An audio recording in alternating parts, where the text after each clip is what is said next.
cause the devil gonna make you pay. Motherfucker is on his way.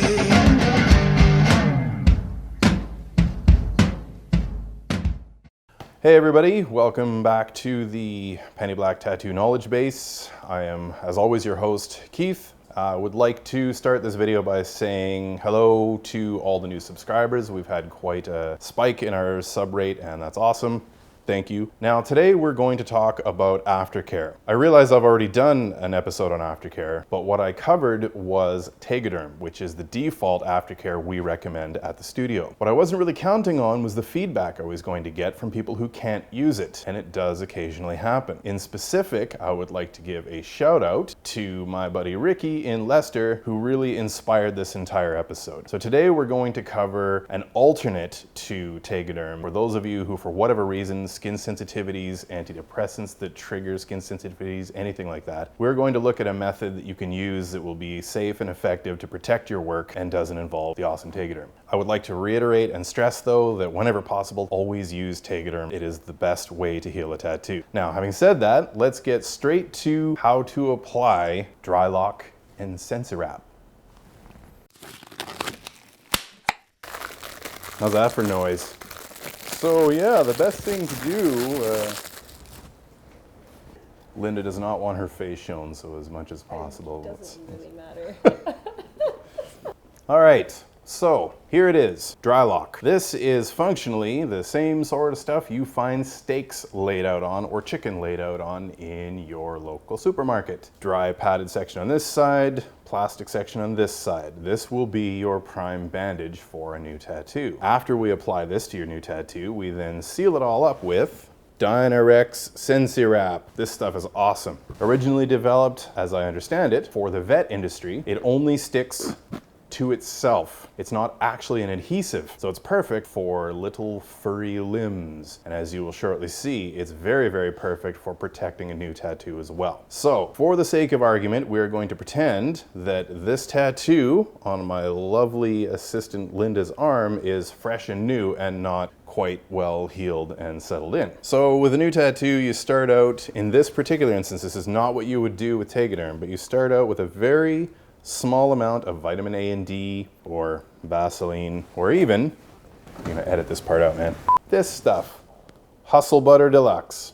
If it's available to you, this is actually really good stuff. We'll just use Vaseline for the sake of argument. So a very, very thin amount applied to the tattoo itself to help soothe the fresh new tattoo. You do not want to use too much of this. Your artist, when applying this, should know this already. About the same amount that you may use if you were applying chapstick. So the main reason that you want to apply a very thin layer of ointment is so that the somewhat cotton fiber-like surface of the dry-loc doesn't actually stick to the tattoo itself. But at the same time, you don't want to use too much because too much is going to get very goopy, very gross, very slimy, and potentially smother your tattoo more than you want it to. So, very, very thin, small amount of whichever ointment you choose. You then place your dry-loc over top of the tattoo. Now this piece of dry-loc is much larger than it needs to be, but it's all I had on hand because I don't really use this product anymore. So once it's been put over top, a little bit of tape just to affix it.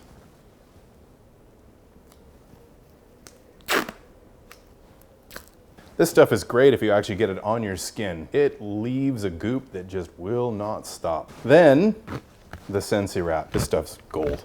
Now you want to make sure that it's not too tight. If it's too tight, it's gonna constrict blood flow and make the hand turn purple and blue. It's no good. Just firm enough to hold it in place, not too tight.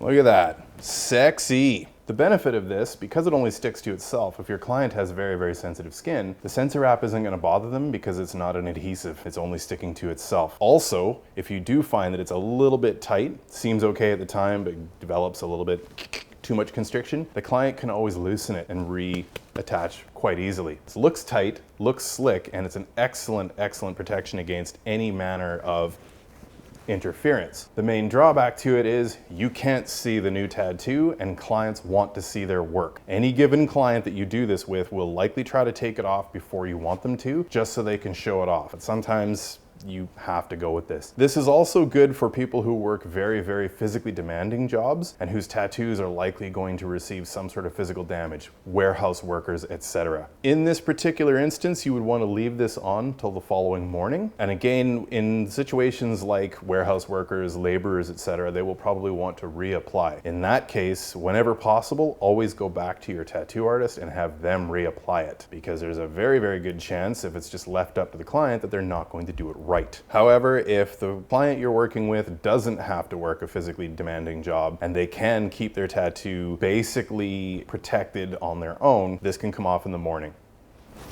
You can leave now. Sweet.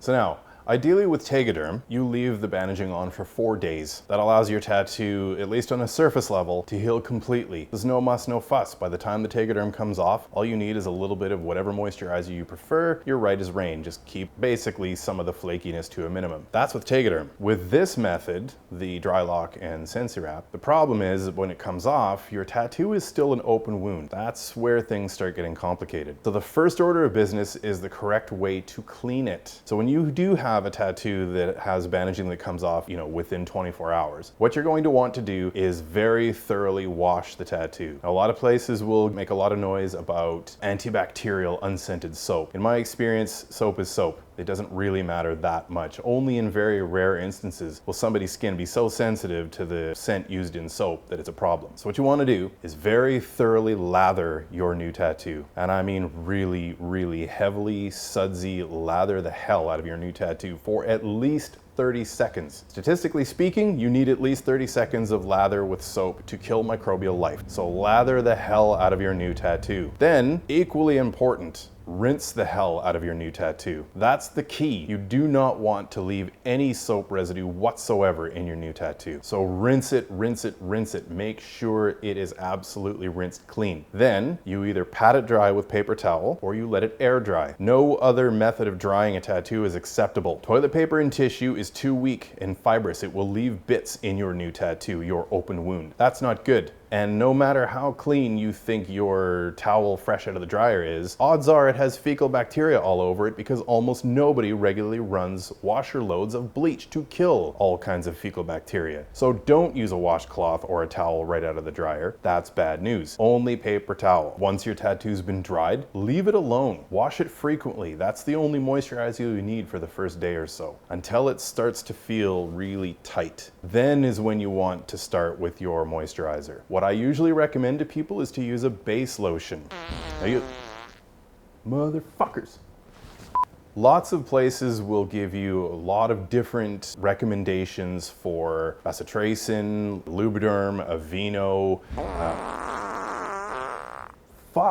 any number of different ointments, any number of different lotions. In the long run, my personal opinion is that base lotion is the best because almost all of those other lotions started out as base lotion anyways. So the most commonly available base lotion is Glaxol base lotion by Wellskin. Comes in lotion or cream. You usually want the cream, a little bit thicker, stays in the skin longer. Now, if you think about it, let's use Lubriderm as an example. Lubriderm started as base lotion, and then they added whatever ingredients they were going to make it Lubriderm. Aveeno started as base lotion, and they added whatever ingredients they were going to add to it to make it Aveeno. Base lotion is base lotion with nothing else in it. It is the lowest common denominator of lotion you can get. Another way to look at it is that if you get a prescription for some sort of topical medication, cortisone, etc., if you go to the pharmacy, they don't put it in Lubriderm or Aveeno. They put it in base lotion. If you develop eczema as a complication of some sort of surgery, chemotherapy, etc., they don't give you Lubriderm or Aveeno or Vaseline, they give you base lotion. So always, always, always just cut out the middleman,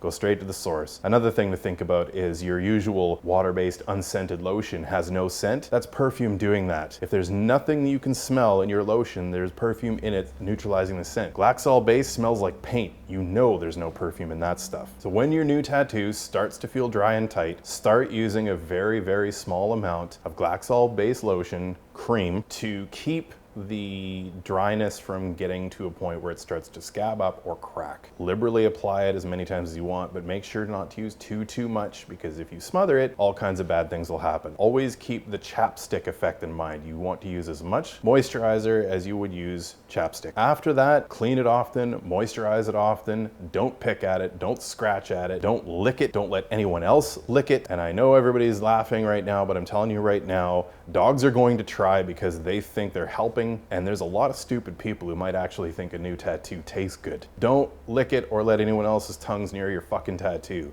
Follow these instructions, and for the most part, you should be right as rain. You should be able to keep on top of microbial interference, and you shouldn't get an infection. Always remember that there is that outside chance, especially when you're using an old school method like dry-loc and sensi-wrap versus TegaDerm. Microbial life has a way of sneaking in no matter how faithful you are to these instructions. It's important to try to keep in mind that if you do get an infection, it's not always your fault, and it's certainly not always the artist's fault either. Always remember that. Sometimes these things just happen. Hopefully this helps. Hopefully if you have any other questions, you will see fit to comment down below. And if there's enough serious concerns, I will do a part 3 if I have to. Hopefully I won't though. Thanks for watching. We'll see you next time. Motherfucker is on his way.